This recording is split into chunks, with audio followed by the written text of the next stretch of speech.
So today we're going to dig into the number one reason why your spending gets out of control, why you have that money madness, why you have anxiety when you open your bank account. Yes, today we're talking about budgeting and building habits that stick. Let's get right into it. Now, before you even start thinking about budgeting, it's best to make a list of your financial goals, but don't just write them down, make them SMART. That's SMART. Now, SMART is an acronym that stands for specific, measurable, achievable, relevant, and time-bound goals. Now, I found that when I make my goals more specific in this way, they're much more attainable. And it kind of helps to lay out the blueprint for exactly where you're going. So for example, if you want to buy a house next year, right, you got to think about not only where you want to buy the house, but of course, when you want to buy it and how much you want to put down as a down payment in order for you to be able to buy that house. Now, once you figure out exactly that amount, you have to determine how much you need to save each month in order to meet that down payment goal. Also, you got to think about what makes it important, right? And this isn't just for housing, this could be for anything, right? So what's the significance that this goal has for you? Like if you want to take a family vacation, or it could be an anniversary trip, or like I said, a house or something like that. Now you just got to do the math and you realize that, maybe the timing does not work out according to your budget. You'll be able to calculate how much, you would have to adjust your budget in order for you to meet that goal. So maybe you can't meet the goal in a year. It might be 2 years or 3 years, depending on how much you're able to save and how big that goal is. So depending on how big the goal is, you may need to modify your timeline to realistically meet that budget. Now, the SMART steps are things that you should do with your goals to make sure that you can think about ways to make them more likely to happen. So for every goal that you have, you need to have a plan, and most importantly, you need to have a budget. Now, you may think that you'll be able to do well without one, but eventually you come back to realize that you actually do need one. But don't worry, if that happens, you can always come back to this episode because we'll be right here waiting for you. So if you never budgeted before, or you've given it a shot and you don't know where to start, or you believe that your current method of budgeting isn't working for you, then this episode should be really helpful to give you a little bit of insight into some of the other methods that are out there today, because we're going to dig into why you need a budget, as well as 5 different budgeting methods that you can use starting today. Now, you don't have to use all 5. You can use one of them, you can use 2 of them, you can use 3 of them, you can use all of them. But just make sure you pick the things that work for you. You can use one or you can use a combination. It doesn't really matter as long as it helps you stick on track and stick to your budget. This is going to involve some trial and error, because based on your risk tolerance, based on the type of person you are, based on the methodologies that are outlined here, some things may be applicable for you, some things may not. But just remember, it will include some trial and error. But at the end of the day, like I said, pick what works best for you. So what exactly are the 5 methods to build a budget? Again, these are not the only 5 ways, but these are what I think are the most popular. If you agree, disagree, feel free to drop a comment, or if you want to add anything to what we're going to discuss, feel free to drop a comment down below. And again, like I said, you don't have to use all 5. You can use any combination of the 5. So if you're not sure where to start, or if you tried and you aren't sure exactly what's working for you, keep listening, because the hope is that you have at least enough information to start to build a budget that actually lasts. But let's not delay any further and we'll get right into it. First budgeting method that we're going to look at is line item budgeting. Line item budgeting is a budgeting method that most people start with. It's basically just listing every expense by category, and you can do this in Google Sheets, Microsoft Excel, a notebook, whatever you want. But basically what you're doing is you're listing every expense that you have, and you're looking at your cash that's coming in and your cash that's going out. So you list your expenses, you list your income, and once you've listed out your expenses, you typically would go through and categorize those expenses over a period of time. Now, you can have a set amount of time, such as 3 months, 6 months, a year, and as the year progresses, you can compare your current expenses to the previous ones to ensure that you're on track. So basically, you have your budget with the forecasted amounts that you want to spend, and as you go through the months, you want to make sure that what you're actually spending lines up to the budget that you set. So for example, let's say you have groceries at, let's say $600 a month or $500 a month, right? You want to make sure that as you go through the months, you don't exceed $500 for that expenses, and then you do that for every single category. And that's it for line item budgeting.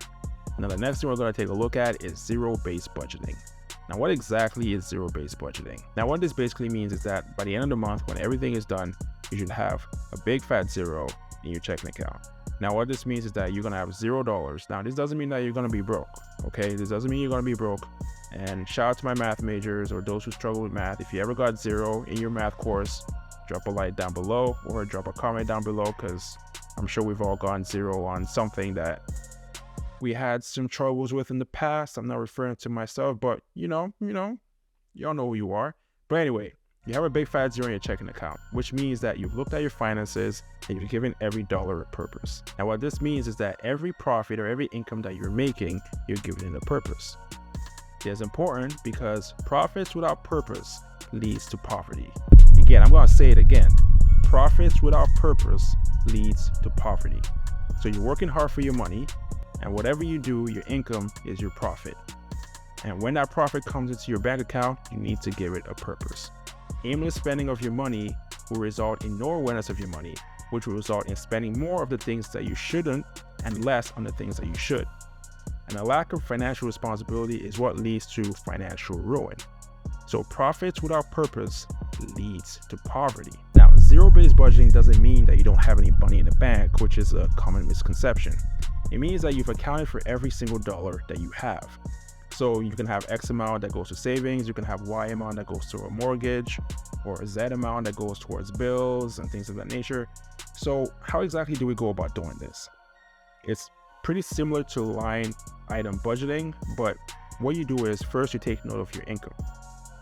Now, if you're in a position where your income fluctuates from month to month, you can look back at the previous 3 to 6 months and use the lowest amount as your base. Now, once you've done that, you can deduct your expenses. Now, this can include your monthly bills, like I said before, your rent or your mortgage, groceries. If you have car payments, you put that in there too. And then, don't forget to include, like I mentioned previously, your annual or your periodical expenses like property taxes or, Thanksgiving spend or Christmas spends or things like that. Now, once you've deducted those expenses from your income, you should arrive at zero. Now, it might take some practice to get there, which is perfectly fine. If you have any money left over, then that should go towards something like either savings or paying off debt or things like that. And once you've done the math, you should end up with zero. But if you don't, then if you have any extra money, then you can use that to go towards paying down debt or savings or things of that nature, as long as you don't blow it away. All right, don't be surprised if your income and expenses do not immediately balance out. What this means is that you have to do something to either bring your income up or your spending down, or you might have to do both at the same time. It will take some time for things to fall into place, but don't give up if that doesn't happen right away, especially if it's your first time trying this. Usually it might take a few months before you get into a rhythm and you start to get a hang of it. So all you gotta do is just stick with it and continue working on it until you have a zero in your bank account with your budget, and then you can start to play around with your numbers. Again, like I said, having a zero in your bank account does not mean that you're actually going to spend every single dollar that you have. All it means is that you account for every dollar that you spend, which means that you have money that you've allocated towards savings and you move it in there. You have money that you allocated towards bills and mortgages, you move it in there, and things like that. Make sure that every single dollar that you have is accounted for on your budgeting spreadsheet, and then you can go from there. Now, the third item that we're going to talk about, or the third method here, is proportional budgeting. Now, this is when you divide your monthly income into percentage-based categories. So you're going to have 3 main categories, which is common. You have one for needs, you have one for wants, and the last is one for savings or investments. So you're gonna have one for needs, you're gonna have another category for wants, and you're gonna have another category for savings or investments. So for example, rent, insurance, utilities, transportation, things like that are your needs. Your wants are the items that you do for fun or personal enjoyment. This could be eating out, traveling, shopping, going to the movies, things like that.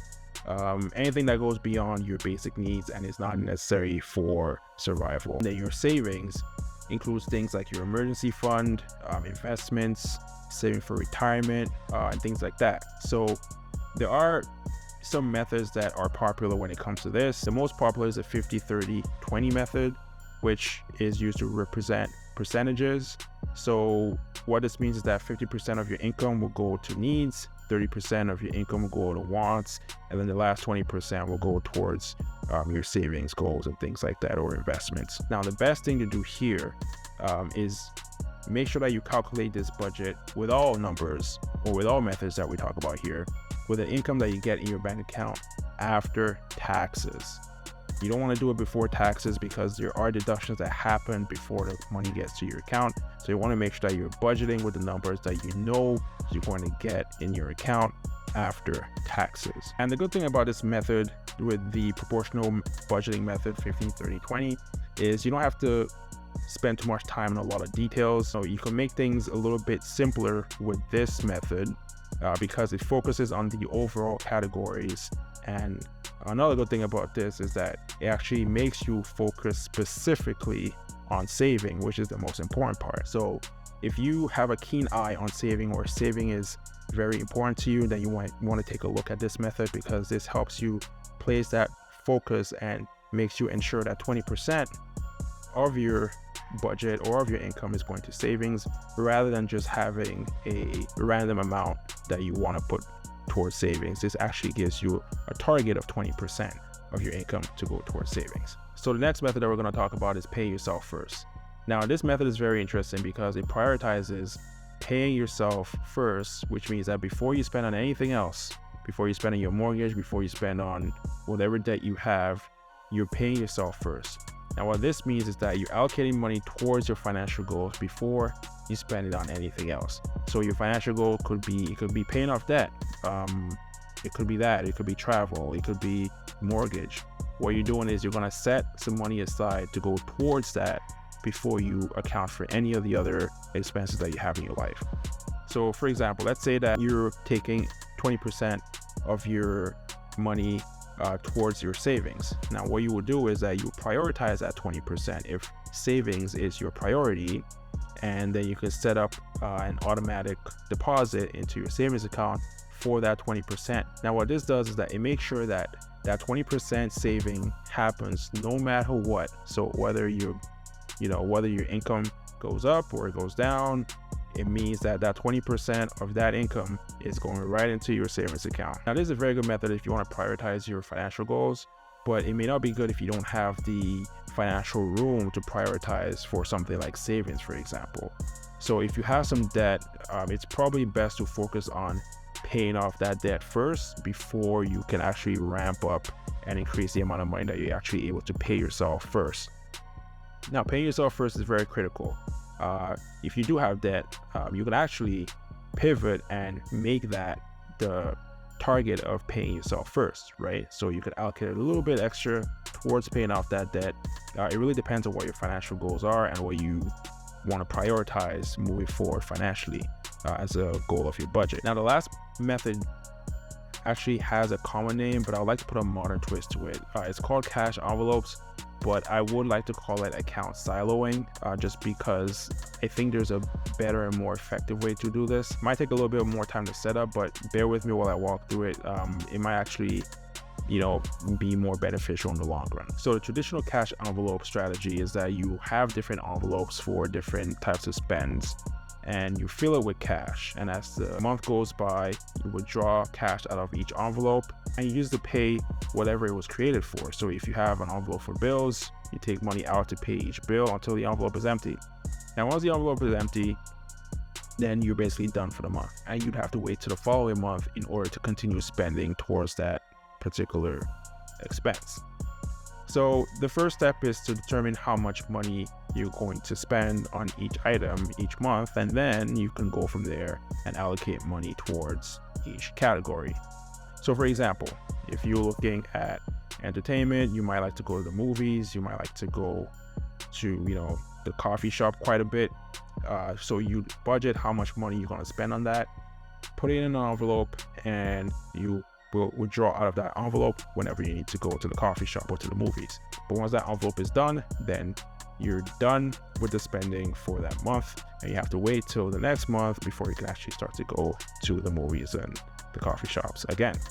Now, what's great about this method is that there are studies that have shown that people who use this method tend to spend less And this budgeting method is actually a much more simple way to not only spend the money that you have, but it actually helps you to keep track of what you actually are spending and make sure that you know what's available to be spent. So it helps you to avoid overspending. However, on the flip side, this budgeting method, especially the cash envelope method, does not really address saving. So while this helps you get organized with the money that you already have, it actually does not prioritize or directly push you towards the role of actually saving towards something that you want to buy in the future. Which is why I prefer using the account silo method, because you know that you've actually set up an account just for saving and you have money that's actually going into that account that's going to go towards saving or investing or whatever goal that you have. Now, another downside of the cash envelope method, the traditional method, is that you constantly have to be going to the bank to withdraw cash to put in those envelopes. Again, not convenient, especially for me. I like to do things digital. If you don't like to do things digital, then going to the bank to retrieve cash every so often could be a pain. So if you have different accounts and you want to set it up and you want to just transfer money electronically to each account, that could work better for you. So for me personally, in addition to having separate accounts, I also use a combination of the 5 methods that I've mentioned here, and you could also use a combination of the 5 methods that I've mentioned to find out what works best for you. The thing about budgeting now is that people tend to think that it has to be this rigid thing, which is why a lot of people have a hard time sticking to it. But if you know the overall guidelines, then you can actually try and experiment to find out what works best for you. So for example, you could try line item budgeting with paying yourself first. And if that doesn't work, then maybe you try paying yourself first with the 50-30-20 proportional budgeting. And if that doesn't work, or if that works, then maybe you add another method with the account silo method to see if that works even more. You just have to experiment and find what works for you and stick with it. So like I said, trial and error, do some experimenting, find out what works for you.